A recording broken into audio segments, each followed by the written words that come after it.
పిఠాపురం అంటే నేను చిన్న రైతునండి. ఇక్కడ కళ్యాణ్ బాబు గారు స్థలం కొనుక్కున్నారంటండి.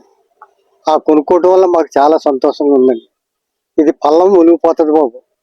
ఆయన కొనుక్కోవడం వల్ల ఈ కాలువలు గట్ట తవ్వింటాడండి. ఈ రైతులకి అందరికీ మేలు కలుగుతుంది. ఇక్కడ క్రమేపు స్థలాలు కూడా విలువ పెరిగిపోద్ది బాబు. ఈ స్థలాలు కూడా కళ్యాణ్ బాబు గారు ఇక్కడికి రావడం మాకు చాలా సంతోషంగా ఉందండి. మీ పేరండి? నా పేరు వడ్లపూరి అప్పారావు అండి. ఎంత పొలం మీకు ఇక్కడ? నాకు ఎంతో లేదండి, 11 సెంట్లు ఉంది బాబు. పొలం చేస్తుంటారు? చేసుకుంటాండి, ఎకరం అరెకరం చేసుకుంటానండి.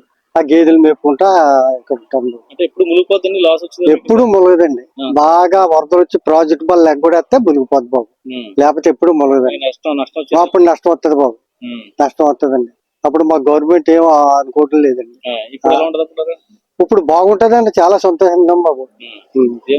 కళ్యాణ్ బాబు గారు రావడం వల్ల ఆయనకి అన్ని పేదరికాలు కూడా అన్ని తెలుసండి. 3 రకాల సినిమాలు తీసినోడు, కష్ట సుఖాలన్నీ తెలుసు కాబట్టి ఆయన మంచి చెడ్ల ఆలోచించి ఏం చేయాలో చేస్తాడని మాకు నమ్మకం.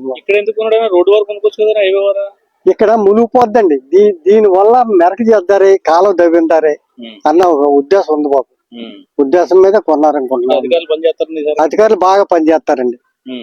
అధికారులు బాగా పనిచేస్తారు, మాకు కూడా బాగా మేలు కలుగుతుంది. రైతులు చాలా సంతోషంగా ఉన్నారు బాబు. కళ్యాణ్ బాబు రావడం వల్ల చాలా సంతోషంగా ఉన్నారు. రైతులకి అందరికి మేలు కలుగుతుంది.